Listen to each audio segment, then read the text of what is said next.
Good morning, Year 9. I hope you're well and having a lovely day. Please could you write the title, the masked ball, misunderstandings, and the date in your exercise book. For this lesson, you'll need a copy of the extract from Act 2, Scene 1, or a copy of the whole play if you have one, access to YouTube to watch a clip of the scene, as well as the summary of the scene's events to help you, and the scene summary table. Pause the video for a few minutes to get everything you need. For you to do now, I would like you to describe Don John in as much detail as you can and use quotations if possible. Pause the video for 5 minutes to do that now. So these are some of the things you may have come up with. He is a plain dealing villain. Melancholic means sad. Bitter, a bastard.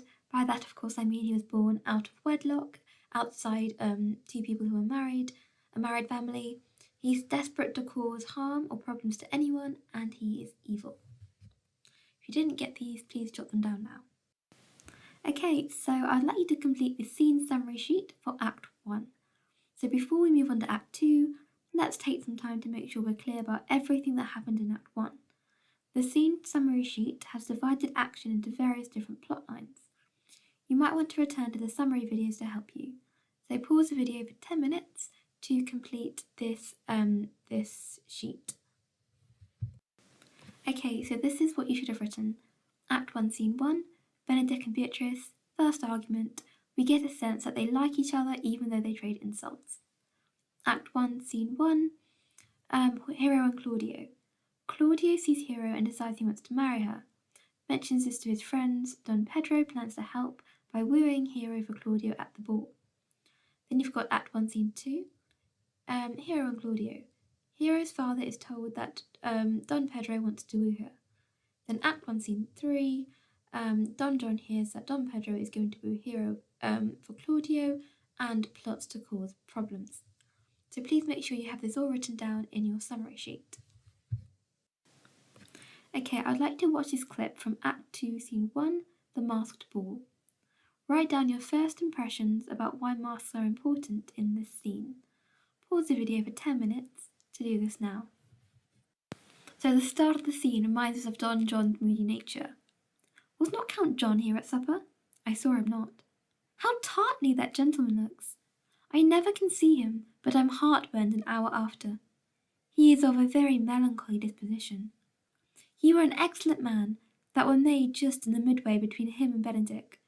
The one is too like an image, and says nothing, and the other too like my lady's eldest son, evermore tattling. So what she's saying there is the perfect man would be halfway between Don John's melancholy or sadness and Benedict's constant chatter. Then half Senior Benedict's tongue in Count John's mouth, and half Count John's melancholy in Senior Benedict's face. With a good leg and a good foot, uncle, and money enough in his purse, such a man would win any woman in the world, if he could get her goodwill. So Beatrice says that the man would also need to have a good body, shapely legs in particular, and plenty of money. So again, she's showing her humour and her wit here.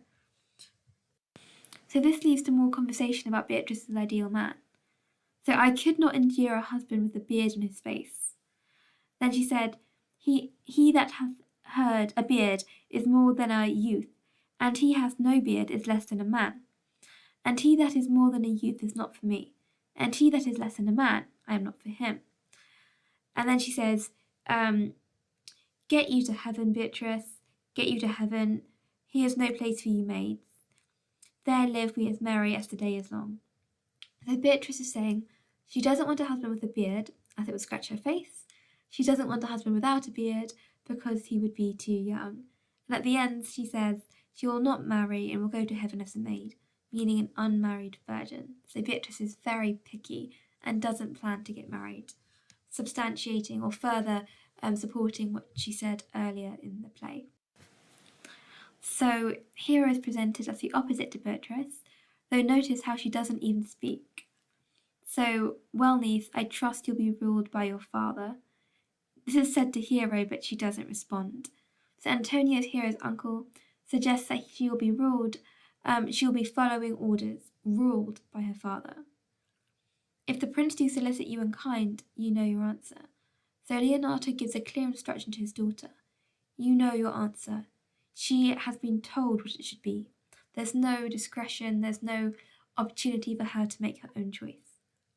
Beatrice says, I can see a church by daylight. I can see a church by daylight. She's suggesting a wedding is on the way. So then we follow different couples interacting in the dance, some not knowing who they're talking to and others pretending not to know who they are talking to. So Don Pedro and Hero. Speak low if you speak love. They speak quietly as Don Pedro tells her of Claudia's love for her. Borachio and Margaret. I love you the better. These two flirt with each other quite openly. Ursula and Antonio. I know you by the waggling of your head. So comedy from this pair. And of course Benedict and Beatrice. He is the Prince Jester, a very dull fool. Beatrice has worked out it's Benedict and deliberately says cruel things to him. Benedict knows it's Beatrice and is hurt. He was trying to deceive her so she would say nice things about him. Poor Benedict. Okay, so finally we get to see Don John speaking to Claudio, who is pretending to be Benedict. So the ladies follow her, and but one buys the remains. So Don Pedro is now speaking with Leonato to make arrangements for Claudio and Hero. Are you not Senior Benedict? The audience is aware that Don John knows exactly who he is talking to, and the plot he has to cause problems. This is dramatic irony, as the audience knows something that the characters do not. And then, Signor, you are very near my brother in love. He is enamoured on Hero. I pray you dissuade him from her. She is no equal for his birth. You may do the part of an honest man in it. So pretending he is speaking from a position of caring for his brother's status. And then Borachio, so did I too, and he swore he would marry her tonight. So Borachio aids Don John's lie. And then Don John, come, let us to the banquet. They say enough to upset Claudio and then get away quickly. So Claudio is left to deal with his emotions alone. What I'd like you to do is explore how his feelings are presented in this short speech. Annotate your copy, so I'll read it through with you. Thus answer I the name of Benedict, but hear these ill news with the ears of Claudio. 'Tis certain so the prince woos for himself. Friendship is constant in all other things, save in the office and affairs of love. Therefore all hearts in love use their own tongues. Let every eye negotiate for itself, and trust no agent.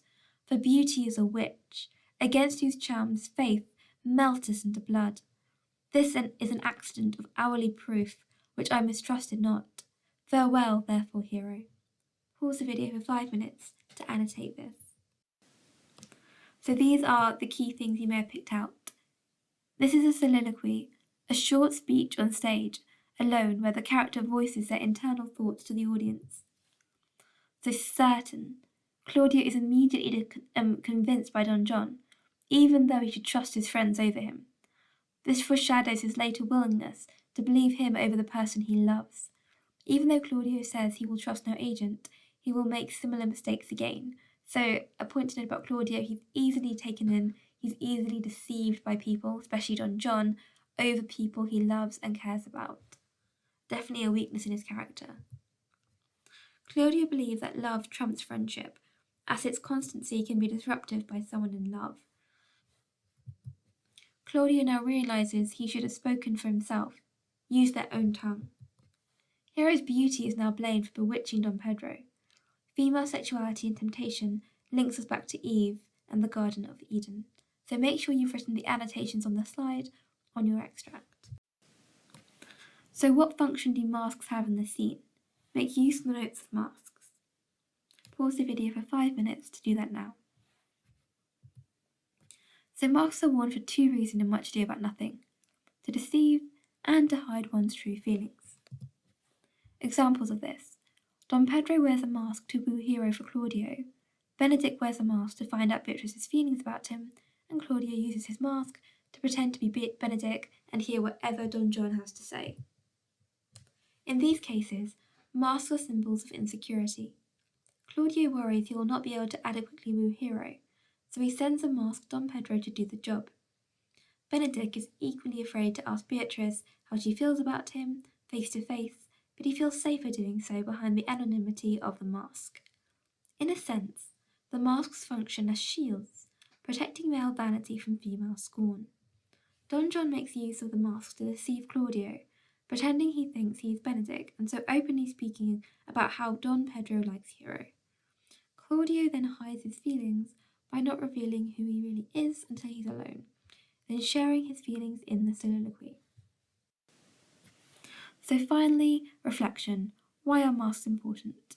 Write a paragraph exploring the effect of masks in this scene.